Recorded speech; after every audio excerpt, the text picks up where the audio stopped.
I cover three main figures in my book: Steve Bannon, Aleksandr Dugin, and Olavo de Carvalho. All of them are affiliated with traditionalism, but in each case that relationship is slightly different. I'm going to start with Olavo de Carvalho. He is, in many senses, the figure who is most ingrained in the social and institutional world of traditionalism, and at the same time, perhaps the figure who is least committed to its dogmas and its teachings. I'm going to start with the former, his institutional connections. He was initiated into the Tariqa of Fridtjof Schoen, who's one of the main traditionalist philosophers and thinkers of the certainly of the 20th century. This was an Islamic Sufi tariqa based principally in Bloomington, Indiana, in the United States. And Olavo was not just inducted into this, he became one of its purveyors. He brought it back to Brazil and initiated others into this teaching and into this following. Now, to the extent that anyone can be, let's say, an official traditionalist, such a thing barely exists. But to the extent that anyone can be, it is by doing exactly what Olavo did, that is to become initiated into one of its institutions, in one of its religious institutions. There are no political parties for him to join. So we would have to pay attention to that degree of formality in his past.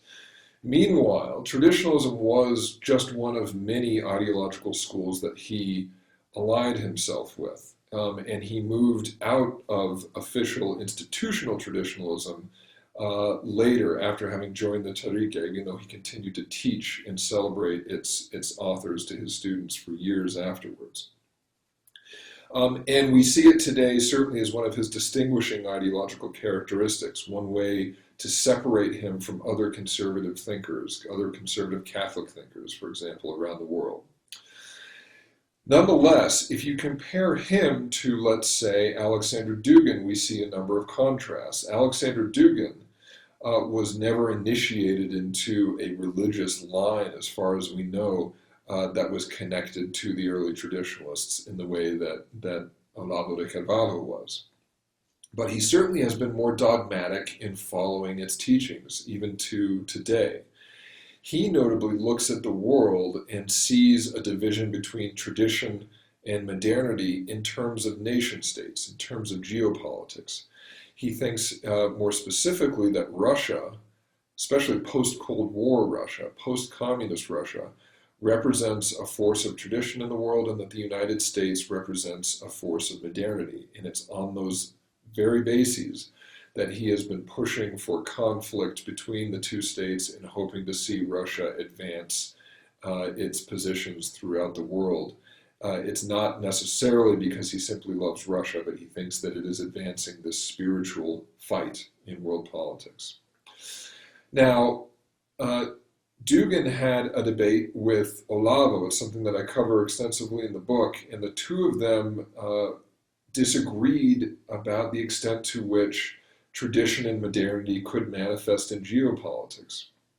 Olavo suggested that we shouldn't look for different nation states to embody one or the other, but instead he suggested that you could find traces of tradition and spirituality among certain populations that might be a subset of a national population.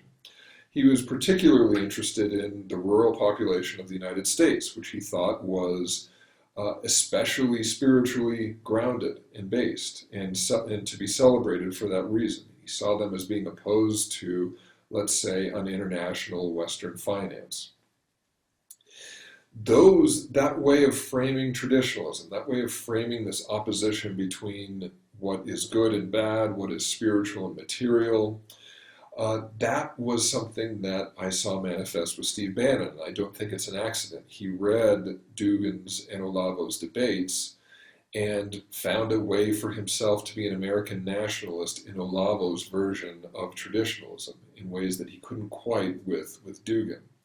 It's the basis for Bannon, who never really had that institutional introduction into traditionalism, even though he was socializing with people affiliated with the school as early as the 1990s.